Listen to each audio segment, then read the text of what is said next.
Welcome back to the Pitch Podcast. My name is Eric Wilbenaw, the president of the Baseball Blue Book. And if you are new to the podcast, each episode features industry leaders, innovators, and trailblazers who are making a difference in the world of baseball and beyond. Our mission is to highlight innovative ideas, share success stories, and explore the challenges and opportunities facing entrepreneurs in the baseball industry. And today we are super excited about having Brett Carroll with us. Brett has an experience, goes all the way back to actually local, Bearden High School graduate right there in the Knoxville area, Middle Tennessee State, and has played for a number of professional teams.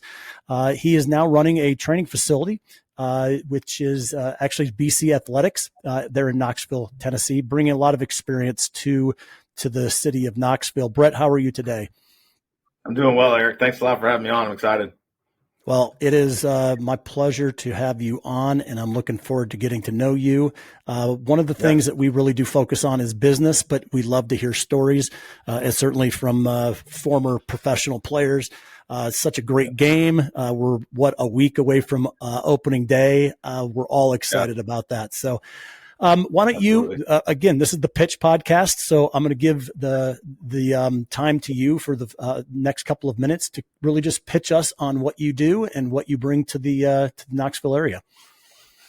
Yeah. So, obviously being born and raised here, spent majority of my life here other than when professional baseball took me different places for different months. But in 2016 or 2014, when I knew I was done playing, just trying to figure out what was next, what's the transition life look like. And I think as any professional athlete, even college, it doesn't matter if you played a sport, whatever you've done, that transition out of what you've done for my whole life since I was 4 years old, it was a good couple years where I just got a chance to kind of reset and figure out what was next. And so in that meantime, I did a couple clinics, camps, just to kind of give back to the area and keep busy myself a little bit, and just kind of found a heart for coaching. With the young players we had in the camp and clinic, and just the value of teaching them the game and what they weren't necessarily learning as a whole. And so that was intriguing to me. And then I thought, well, if I'm going to really do this, like if I'm going to go all in on that, what's that look like? And then thankfully from a couple of mentors that had kind of already been ahead of me, just gave me some great feedback. And so I thought, okay, if I'm going to do this, maybe I need to open up my own place. And so January 2016, I took over a former facility under Kent Matthews called Thunder Baseball. And it was really the first ever facility here in Knoxville. So it was kind of cool how things kind of came full circle. That we started off, our mission statement, I'll read it so I don't butcher it, but it's BC Athletics is committed to the student athlete and bringing out their highest level of athletic and personal development, doing so through individual instruction, team competition, and character building. We believe in fostering an environment that encourages young athletes to prepare to make an impact as future leaders in their homes, teams, schools, and communities. So in a nutshell, we want to develop players and people. Like I said, baseball is kind of the driving vehicle, teaching them the game, developing their skill, whole 9 yards from travel ball, personal instruction, camps, clinics, things like that. And then 2020, just looking at kind of the landscape of travel ball, and sometimes this the kind of in and out, the transactional side of it, and a little different travel ball than what I grew up in, and not all bad, not all good. We really kind of came across an opportunity to start this post-grad program called BCA Post-Grad. And, it's been a blessing too, because we were able to recruit kids from all over the country who are underlooked, underdeveloped maybe they had an injury their senior year. This is our fourth season. We've kind of had stories from all across the grid of why this program may make sense to them. And so on the coaching side, though, and the relational side, it's been fun to have essentially like a college roster, and just to do life with these kids. They're at a pivotal point in their life, 18 years old, 19 years old, figuring out what's next in life, how to process the world. And not that we're experts, but we're learning too, but just to use coaching in the game and bring it all together, something I'm passionate about. I've got a great staff with me that relay that same message as part of what fits our culture. And so, we've been doing that so those two separate entities kind of under BC Athletics is really kind of what we do in that regard. That's great. That's great. You know, you sound like a coach. One of the things that I really enjoy talking with college coaches is the development side. And, you know, it's obviously they need to win, but they're really, their heart is on developing young men. And you talked about that, the impressionable time, that difficult time, right? There's a lot of kids here that, they've been playing all their life and something has happened that all of a sudden stops them from pursuing that dream. I don't know if people really understand the emotional stress that might bring on players. Talk about a bit about that. I know that this is the pitch and about your business, but I think this is really important. Whatever. Yeah. I mean, well, I know for me, since I was 4 years old, I can remember my dad asking me what I want to do when I got older, and my little 4-year-old, 5-year-old brain. I mean, I grew up, loved watching the Braves, come home, watch Chicago Cubs, Harry Carey, you know, afternoon game. And so I just gravitated towards baseball. I love playing all sports. I'm a big play all sports component. I mean, a believer, you know, until the time frame comes, but like that really helped shape my skill and just my enjoyment. I love being outside, love playing, just whatever it was, whatever's in season, but baseball definitely kind of, I gravitated more to, so when I got done playing, I remember I had a mentor, a friend of mine, just go, "Hey, you kind of need to grieve this loss." And I thought, grieve the loss? Like nobody's died. He goes, "Well, the dream has. I mean, you're what you've done. A lot of thing has worked orchestrated its way around, especially when you got the professional level, nutrition, weight training. Where are you going here? I mean, so it was like a reset. I just had my first child, and so life was different coming at me in different ways, and so, I think there is, because there's a lot of, I once heard this quote and I thought it's so true, that hard work doesn't guarantee results, but it guarantees honesty.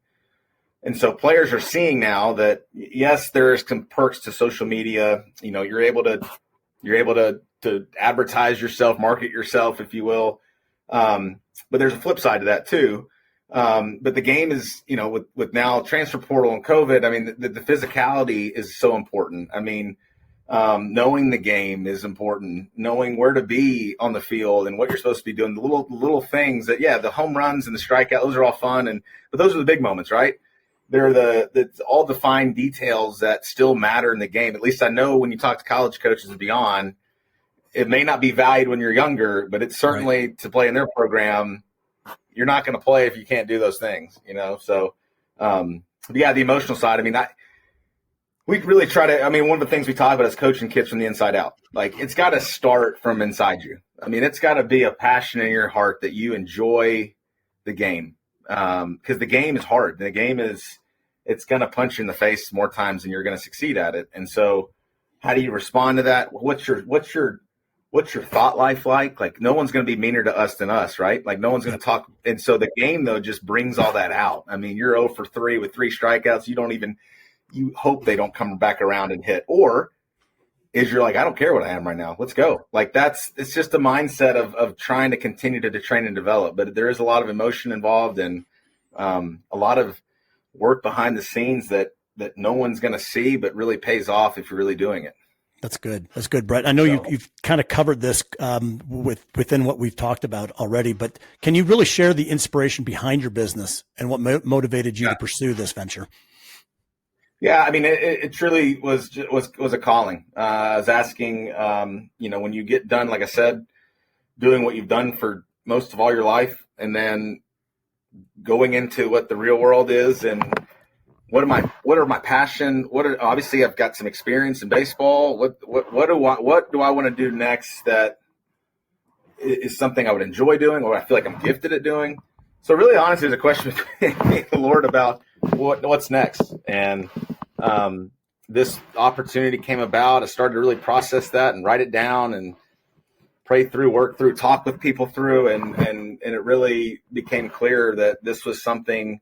And it was fun too, as you know, you're a quote unquote entrepreneur. I mean, there's different ways where I didn't know anything about marketing and all, and I still don't really know anything. But we just do what I think we enjoy doing and see how it works, you know. But I loved, as you mentioned earlier with coaching. It is fun. It is not about me anymore. My days are done playing. hope to just pass on what I've learned. Obviously, I'm from this area, so I care about this community and kids and how they're processing the game, how they're processing pressure, whether from loved ones that mean well, their peers, and how do they process all that on the field? Because, I mean, as everyone knows, you can be a 5 o'clock hitter or your metrics inside a tunnel and everything can be off the charts, but when the lights come on, how do you process that? How do you go through that? When you get exposed, what happens? And so that character development, I just saw the need of, I have 2 daughters.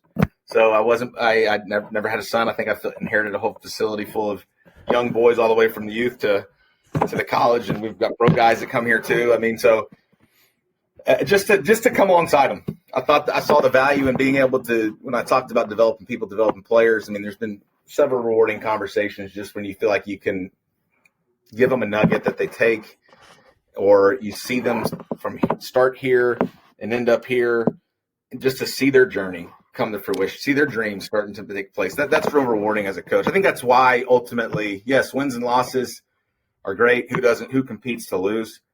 But when you step back and see it from a 30,000 foot view, that the seeds that are planted that start to grow are just grateful to be a part of. You have a lot of things that you're responsible for, right? You're bringing in and you're offering something to these kids. Do you have a program? Do you have a way of kind of organizing all of these areas that are of a challenge? I mean, you've talked about nutrition. You've talked about, the stresses of loved ones. You've talked about, the X's and O's, understanding the game. You've talked about the physicality and the development side.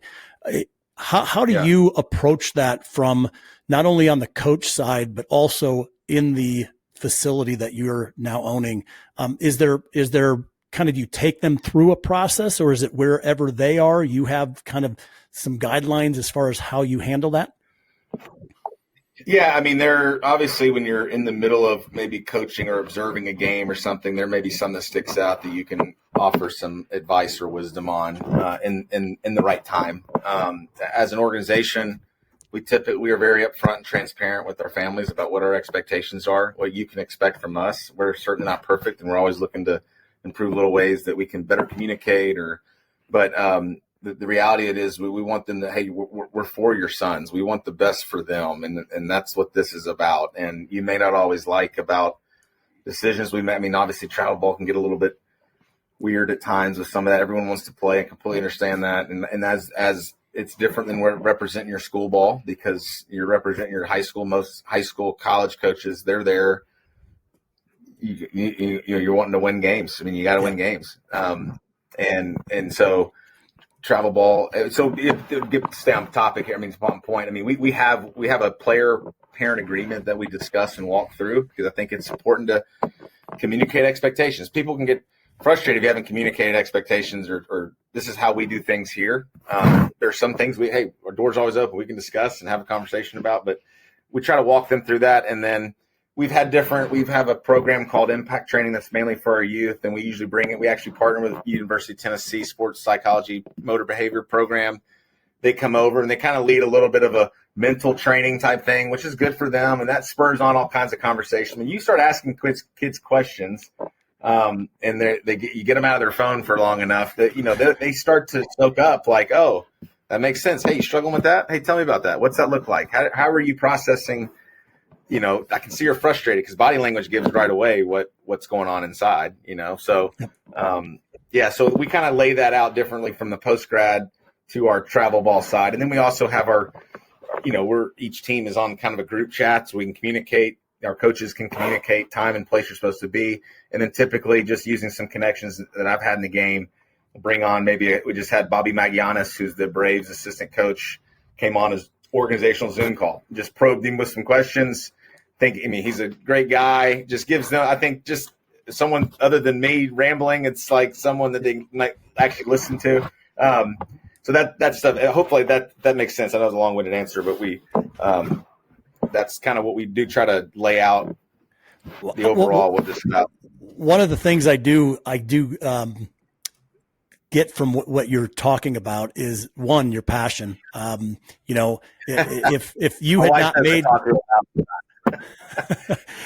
If you had not made the professional level, I would imagine you would have been a coach at whatever level. And you can tell, right? One of the questions I would always ask coaches when I interview them is, how did you know you're a coach? And they always knew, real young. It wasn't that they weren't that good and they gravitated to the coach side. It was just, it takes a unique type of person that really wants to give back and to develop these young people. So I can appreciate that. When you look at that and what you're where you need to be, and you've said that before, right? You are, the fit is where it needs to be. Mm-hmm. What do you define? How do you define success for not only you, but also for your organization? Yeah, I mean, that's a great question. I mean, for me, it's great when we have players leave our program from the travel ball to our post-grad side that are placed at the college level and go on and do great things. That's awesome. For me, it's who are they becoming? How can we as a coach, it takes a village to raise kids. How can we partner? And, in truth, sometimes it's hard to understand, right, or take, but like if it's coming from a good place, so kind of who they're becoming. I love, it's nothing more when you hear from former players and you didn't even know maybe something you said, or I said, or another coach said that impacted them. So impact to me is success, because I think we're all human beings. We all need encouragement. We all need help in areas if we ask for it. And so if you can have people that can rally around you or that believe in you, I mean, you mentioned coaching. One of the first coaches I ever had, still talk to today, he was my youth coach. He's a current tennis, he's a high school tennis coach, but he was a tennis pro. So he didn't even play baseball, but he told me, he goes, hey, I want to be your agent one day. And I said, well, what's an agent? He goes, well, you're going to play the major leagues. And I thought, really? And now he would even say as he got older, he goes, I probably shouldn't have said that. I may have put some but I didn't. But in that moment, as a father figure, I was like, man, this coach believes in me. Like, yeah. That goes a long way, and he made it fun and it was challenging. It was high challenge and high support that it just breathed a lot of, you looked forward to being where he was, And so that, to me, that I think that's success. I mean, obviously I think that success is all how you look at it and how you judge it yourself. There's worldly success, and I think there's impact success that really truly matter and have long lasting effects. Absolutely. So I was just on a meeting with an advisor of mine and more of a mentor, mm-hmm. and he was talking about there's running a business. Obviously, you have to have passion, and you have to be able to communicate that passion to the people that are working mm-hmm. with you, as well as your potential customers, your clients, the people that you work with. You've obviously got that. On the flip side, he went through a number of through a number of other things that were more of the monotonous, the daily things, right? The things that keep the lights on, keep the doors open. Mm-hmm. When you think about that, you've got the passion, you've got the drive, you know what you want to do, you have a vision, and you understand success. What are some of the challenges and the successes that you've had from the business perspective, and some advice that you would give to other people that may have the opportunity, young guys, maybe just finishing the game? What are some of those other areas that were probably the most difficult things that you've had to really focus on, and where are you today on those? Yeah, I mean, I would first say I think everything has to start with humility, and I think that's not popular. I understand, because we all want to be bigger than, but I think humility is growth. It gives you opportunity to not have to be amazing all the time. You don't need to be, and just be you. And I think humility and do the work. I mean, I know for me, opening up a facility, not knowing fully what the heck I'm doing other than some advice, you got to still go apply it. But from little, there's not one thing in this facility that I haven't cleaned or scrubbed or got my hands dirty with. We did a lot of kind of just renovations when we started, and not even expensive ones, just painting, replacing holes, like taking pride in what you do. Yeah. Pursuing excellence is a big deal to me. I mean, it's such a different thing than pursuing perfection, because it's ingrained in us to want perfection, but we realize quickly you're not getting a whole lot of perfection all the time. And but pursuing excellence gives you the margin for grace and for opportunity that it for growth. I mean, because you can keep trying, and I think that matters a lot. So being able to be willing to learn, and do the work that may not be very attractive, but it matters. The little details. I'm a firm believer that, entrusted with little can be entrusted with more. And so everyone wants more first, but the mundane, the boring things are important too that lead to the more. Does that make sense? I mean, 100%. I'm a big to me. Yeah. No, I was going to say I'm a big proponent of hard work, and it's the work that isn't glamorous, but it's stuff that you can do. You mentioned painting and patching holes, and we always have a dream of running a business and being the guy, but that guy has done a lot of other things, right? It's the little. It's only at the top. Yeah. Yeah, absolutely. Trust me, the things that I have to do, it's like I didn't imagine running a business meant the things that I'm doing, right? I from everything from doing the iron-ons for my clothes to running. It's crazy. Editing video. That's not 100%. What a CEO is supposed to do.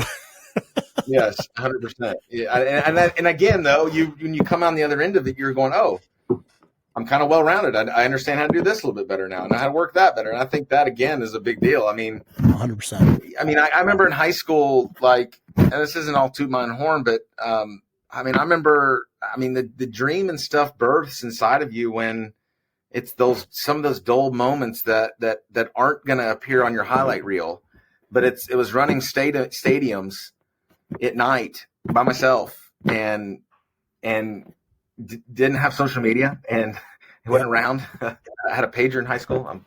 Anyway. And so I remember the high school I went to, you would run up the football stadium and it would overlook the baseball stadium.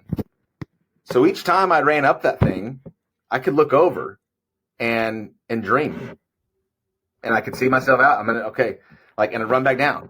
So there was this beautiful thing happening that I didn't fully know was just the hard work and the dream. And when that starts to come to life, then you start to go, man, it's worth it.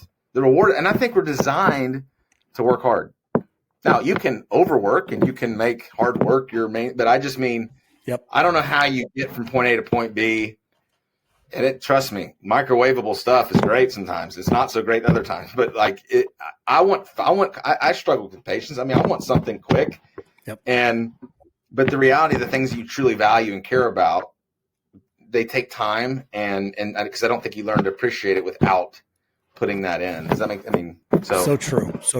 So in your opinion, Brett, what are some of because baseball is going through some pretty major shifts. I mean, everything from eliminating how many minor league teams to the portal. It almost seems like the dream is getting more difficult to achieve. That doesn't mean that that's the case. It's becoming more difficult. The opportunities may be changing. What are some of the emerging trends or opportunities that you see that are shaping the future of the baseball industry, and how is your business positioned to capitalize on this? Yeah, I mean, obviously we're living in a big technology world. I mean, there's metrics and there's different training systems that can give you feedback and things. And I think those things are certainly valuable, time and place and how they're used. The game is, I mean, especially at the college level, it's more of a challenge for high school kids unless you're really standing out from a physical standpoint, or, I mean, it's the right type of fit school you're looking for. I mean, the game is now, you're going in as a freshman at 18 years old against maybe a red shirt 22-year-old, and then a lot of them, so there's a little bit of a separator there. Obviously you mentioned the professional baseball with not as many rounds now. So now there's these other leagues that you got to go. I mean, that's where it comes to me. It goes back to the intangibles, and it goes back to the little things that you just got to do that you may not see right now, but it pays off down the road. I mean, for me, I'm all for, hey, when you talk to a coach, or you talk to, like, what does his numbers look like? Obviously the game comes down to tools. What's his abilities? But then now that you can measure, he throws this, he hits this, he hits this hard exit velocity, he hits at this angle. I mean, but to me, you can never lose the element of, is he a ball player? That's good. Is he willing to go first to third and slide into the dirt? I know now most of it's turf, but am I willing to lay it out there? Like, am I a ball player? Because I can have the awesome gear, and I was a gear guy. I like it, but I can have all that shiny stuff. But am I willing to play the game at a certain standard that I think helps teams win, helps programs be successful, and so it makes an impact. So yeah, being a ball player is huge, and because a lot of kids. I mean, I'm not trying to get off my lawn, but a lot of kids just don't watch a lot of baseball now. Yep. They just go and play it, and so there's a learning IQ thing that they don't fully understand yet. So you got to teach that, but being a ball player, that you can stand out pretty quick. Funny how you just mentioned that. I hear that a lot with baseball IQ. I always tell people, here's what we need to do. We need to get a huge field, and Christenberry Park might be a perfect place. Get a bunch of kids, walk them in, and then leave and lock the gates, and then say, go figure it out. Have them manage themselves, have them umpire themselves, call it, learn the game. You know what? This is great. I'm on with Brett Carroll, the owner of BC Athletics there in Knoxville, Tennessee. And we're excited to have him on. If you guys are in the area, you got to check it out. We will have all of his information in the Baseball Blue Book app, as well as Brett Carroll having his own profile. If you want to get a hold of them, reach out with his contact information. Be sure to download the free app as soon as you can. Build your own profile. Again, Eric Wilbanaw, president of the Baseball Blue Book, with the Pitch Podcast. Brett Carroll, it's been a pleasure talking with you today. Thank you very much. Hey, Eric, I appreciate you, and I appreciate what you and the rest of your team are doing. I mean, it's such a helpful resource. And as we mentioned before, I mean, baseball, really any sport, I've always just valued the fraternity of that group. And you're usually one connection or two away from someone you've played with, against, or been on the side, whatever it is. I think it's been a special, for me, a special community. And I appreciate how you guys kind of bring all that together. Thank you very much. I appreciate you. Have a great day. Thank you. You too, Eric. Thank you. Don't go anywhere. Okay. Awesome. Hey, 1:30. So you got to run.